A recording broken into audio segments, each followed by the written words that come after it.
जय माता दी, जय महाकाल। मैं राजगुरु जी महाविद्या आश्रम में आप सभी का स्वागत करता हूं। आज मैं आप लोगों के लिए एक अद्भुत दुर्लभ साधना और साधना से संबंधित जानकारी प्रदान करने वाला हूं। माँ बंगलामुखी मंत्र अनुष्ठान करने से पहले हमें किस किस चीज़ों की जानकारी होना बहुत ज़रूरी है, किस प्रकार से हम उसको जानकर उस साधना को संपन्न कर सकते हैं। ओम ह्रीं बंगलामुखि सर्वदुष्टानां वाचं मुखं पदम स्तंभे जिह्वं किले बुद्धिं विनाशाय ह्रीं ओम स्वाहा। माँ बंगलामुखी का यह मंत्र अमोघ है, इस ब्रह्मांड का ब्रह्मास्त्र है। माँ बंगला इस ब्रह्मांड को स्तंभन करने की सबसे बड़ी शक्ति है, जिसे प्रयोग करने के पश्चात कोई भी साधक हो, उसके जितने भी शत्रु बाधा होती है उन सब का स्तंभन हो जाता है। वो उस प्रकार की समस्याओं से मुक्त हो जाता है। निस्संदेह इस मंत्र से, इस बंगलामुखी के मंत्र से साधक समाज में मान सम्मान, प्रतिष्ठा, यश, कीर्ति को अर्जित करता है। उसके जितने भी ग्रह हैं, बाधा है, दोष है, शत्रु है या भूत प्रेत तंत्र से संबंधित कोई परेशानियां हैं, उन सब का स्तंभन हो जाता है। तो इसलिए इसको साधना करने से पहले साधक को और गुरु को देने से पहले और साधक को साधना करने से पहले इसके बारे में सोच लेना चाहिए कि क्या आप किसी योग्य शिष्य को इस साधना को बता रहे हैं कि नहीं। और साधक को चाहिए कि आप इस साधना को करने के बाद कहीं इसका दुरुपयोग तो नहीं करेंगे। यह परम आवश्यक है। इस मंत्र को प्रयोग करने के लिए केवल नियमों का ज्ञान ही पर्याप्त नहीं है, अपितु पात्र कुपात्र का भी ध्यान रखना पड़ता है और रखना चाहिए। छोटी छोटी व्यक्तियों को मैं देखता हूँ कि बड़ी किताबें इंटरनेट के माध्यम से इस मंत्र को जहाँ से मिलता है वहाँ से ले लेते हैं और साधना चालू कर देते हैं, और बाद में लगता है परेशानियाँ क्रिएट होने लगती है। परंतु गुरु के मुख से मिले हुए मंत्र और सुने सुनाए ज्ञान में बहुत अंतर होता है। गुरु का आदेश है कि अच्छी तरह से जांच परख कर ही किसी व्यक्ति को माँ बंगलामुखी मंत्र को देना चाहिए और किसी योग्य गुरु के माध्यम से ही इस मंत्र साधना को साधक को संपन्न करना चाहिए। इस पर भी माँ बंगलामुखी के बारे में आप लोगों को बार बार यही बताता हूँ कि जब आप इसके योग्य हो या आपको इस प्रकार की परेशानियाँ हो, तभी इस प्रकार की साधना को संपन्न करो। और गुरुओं के लिए भी कहता हूँ कि किसी योग्य गुरु के लिए यही आवश्यक है कि वो योग्य और पात्र शिष्य को या मानव को ही इस साधना के बारे में बताए। यदि यह मंत्र मैंने कभी किसी को दिया भी है तो केवल उसकी कहानियों को सुन के ही नहीं दिया है। मैंने अनुभव किया है कि उस व्यक्ति के जीवन में बहुत सी समस्याएं हैं जिसको दूर करना उसको बहुत ज़रूरी है। अगर उसके जीवन में ऐसी समस्याएं नहीं है तो मैंने उसको इस प्रकार के मंत्रों को जल्दी दिया भी नहीं है। तो यह बहुत ज़रूरी है कि जिसको भी आप इस साधना को करा रहे हो उसको उस प्रकार की परेशानियां हैं और उसको दूर करना चाहता है। यदि कोई साधक इस विद्या के गुप्त मार्ग से किसी व्यक्ति या किसी अच्छे व्यक्ति को परेशान करता है तो याद रखना, और निर्दोष को हानि पहुंचाता है तो उस पाप का भागी वो साधक के साथ साथ वो गुरु भी होता है। इस मंत्र का दुरुपयोग होते मैंने बहुत बार देखा है। इसके बाद होने वाले प्रभाव जो होते हैं को भी मैंने अनुभव किया है। मैं अनुभव कर चुका हूँ इन सब चीज़ों को। आधुनिक युग में के समय जो है, किसी भी के पास ये इतना टाइम नहीं है कि वो इस सब चीज़ को देखे, लेकिन जब परेशान हो जाता है तो चारों तरफ भागते हुए नजर आता है। इस व्यस्तता के चलते एक व्यक्ति ने किसी ब्राह्मण, मैंने देखा कि हमारे परिचित थे, को बहुत परेशान हो गए थे दुश्मनों से, उनका काम धंधा भी बंद हो गया था। तो उन्होंने किसी एक ब्राह्मण या साधक को बुलाया और उसको माँ बंगलामुखी अनुष्ठान अपने लिए करने के लिए बोल दिया। हुआ क्या, तो उस व्यक्ति ने 5 दिन में ही 1.25 लाख मंत्र का अनुष्ठान अकेले ही पता नहीं कैसे संपन्न कर लिया। और जजमान ने पूछा भी, भाई हो गया? बोले हाँ जी हो गया। आपको बता रहा हूँ कि पता नहीं कैसे उसने संपन्न किया। अगले ही दिन क्या हुआ, जजमान को पता चला कि जिस शत्रु के लिए उसने अनुष्ठान कराया था उसने ही थाने में जाके उनके खिलाफ FIR दर्ज करा दिया है। अब बेचारे को जेल भी जाना पड़ा, थाने में भी जाना पड़ा, समझौता करना पड़ा और जजमान को अनंत प्रकार की परेशानियों को सहना पड़ा। अब निष्कर्ष ये निकला कि कराया तो उन्होंने शत्रु स्तंभन के लिए था और परेशानी स्वयं के लिए क्रिएट हो गई। क्यों?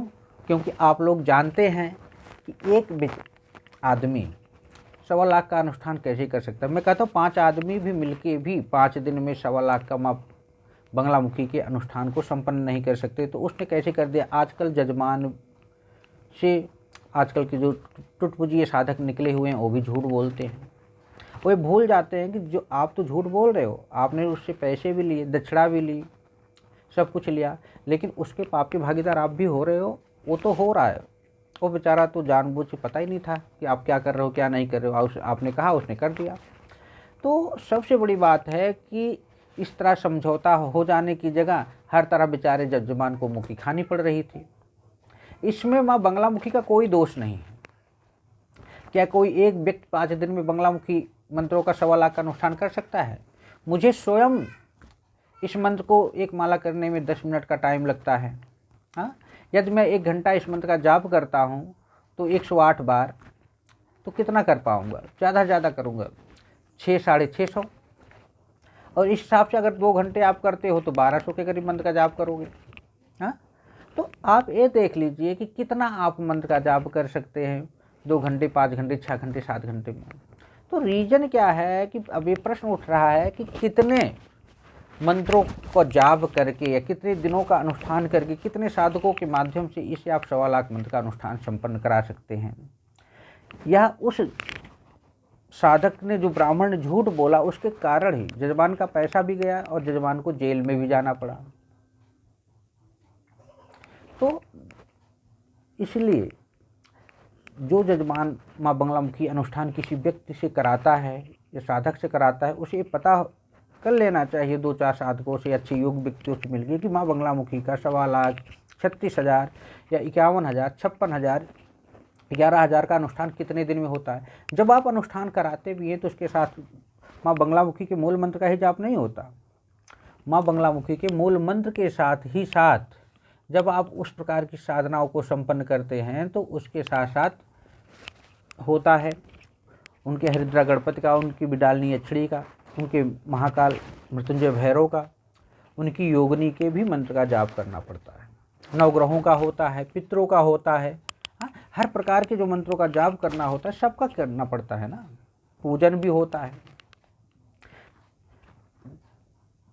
कवच का भी पाठ करना पड़ता है, स्तोत्र भी करना पड़ता है। तो इसलिए अनुष्ठान कितने दिन में पूरा होगा, जजमान उनके मंत्रों की गिनती, अभी बात भी है, जजमान ने तो पैसा दे दिया, अब जजमान क्या मंत्रों की गिनती थोड़ी करेगा बैठ के। ये तो साधक को चाहिए ना इन सब चीज़ों को, और साधक तो पहले से बैठा है। और संकल्प कितने का हुआ। तो बहुत से लोग आज ऐसे फ्रॉड कर रहे हैं जिसके कारण न जजमान को फ़ायदा हो रहा है न करने वाले को। तो अभी मैं आपको बता दूं कि मेरे बीच में अभी मैंने माँ बंगलामुखी का एक अनुष्ठान कराया। जजमान ने कहा कि गुरुजी मुझे जल्दी चाहिए। मैंने 11 साधकों को ढूंढा, अच्छे साधकों जिसको मैंने अपनी साधना, अपने मार्गदर्शन संपन्न कराई थी, तो उनके लिए मैंने 5 दिन में कराया, बहुत अच्छा रिजल्ट आया। तो सबसे बड़ी बात क्या है, किसी भी अनुष्ठान को कराने से पहले जजमान को भी देखना चाहिए कि अगर सामने वाला योग्य है तो उससे कराए, और योग्य साधक को भी देखना चाहिए कि जजमान को भी जितना आप लालच में मत बताओ कि कहीं ऐसा ना हो कि मैं इसे ज़्यादा बता दूंगा, जजमान मेरा भाग जाएगा, मुझसे अनुष्ठान नहीं कराएगा। कराए या ना कराए उसके ऊपर डिपेंड करता है, लेकिन जो खर्चा है, जो दक्षिणा है, जो आप उसमें सामग्री लगी, उसको पूर्णतः साधक जजमान को बताओ। कराएगा तो अच्छा, नहीं कराएगा, क्योंकि पाप के भागीदार आप क्यों बनते हो, वो जजमान बनेगा। तो इसलिए ऐसा नहीं है कि बंगलामुखी के साधक नहीं हैं, अनुष्ठान विधिपूर्वक करने वाले व्यक्ति उपलब्ध नहीं हैं, लेकिन योग साधक है तो योग दक्षिणा भी लेगा। और जजमान को भी सोचना चाहिए कि आधी अधूरी अनुष्ठान करा के उसे फ़ायदा होने वाला नहीं है, और साधकों को भी सोचना चाहिए कि आधा अधूरा अनुष्ठान करके लालच में वो अपने आप को पाप के भागीदार ही बना रहे हैं। तो मैं यही कहूँगा कि हमेशा सच बोलिए। ढोंगी और पैसे के पुजारी लोग भी आपके कदम कदम पर मिलेंगे, जजमान को भी मिलेंगे, और जजमान भी मिलेंगे, दोनों मिलेंगे। तो इसलिए जो योग्य व्यक्ति है, जो योग्य जजमान है, जो इस प्रकार की साधनाओं को संपन्न कराना चाहते हैं, तो योग्य साधकों को ढूंढो, उनके माध्यम से, उनके मार्गदर्शन में इस प्रकार की साधनाओं को संपन्न कराओ। क्योंकि साधनाएं 4,000, लाख, 1.5 लाख, 2 लाख खर्चा करके कराते हैं और रिजल्ट नहीं मिलता है तो फ़ायदा कुछ नहीं है आपको। तो यह निष्कर्ष निकलता है कि यदि आप बंगलामुखी मंत्र द्वारा अभीष्ट फल प्राप्त करना चाहते हैं तो यथासंभव योग्य साधकों को खोज के उनसे कराइए या स्वयं करिए, और उन्हीं साधकों से इस प्रकार के अनुष्ठान को संपन्न कराइए जो योग्य गुरु के मार्गदर्शन में स्वयं अपने लिए साधनाओं को संपन्न किए हों। ये ना हो कि वो ब्राह्मण है, ब्राह्मण के नाते आप अनुष्ठान करा रहे हैं, ऐसा नहीं होना चाहिए। जो बंगलामुखी साधना को संपन्न किया होगा वही आपके लिए माँ बंगलामुखी के अनुष्ठान को संपन्न कर पाएगा। उसकी एनर्जी उस मंत्र के साथ ही आपकी भावनाओं, आपकी मनोकामनाओं को पूर्ण कर पाएगी। तो इसलिए अनुष्ठान करने और कराने से पहले जजमान को भी चाहिए कि पूर्णतः जितना सामग्री का खर्चा हो, दक्षिणा हो, अपनी सामर्थ्य और क्षमता के अनुसार साधना करने वाले साधकों को प्रदान करें, और साधकों को भी चाहिए कि अपने सामर्थ्य और क्षमता के अनुसार जजमान के लिए साधनाओं को संपन्न करें और समझौता किसी चीज़ में ना करें। ना ही जजमान उसमें दूषित हो, दोषयुक्त हो, और ना ही साधक दोषयुक्त हो।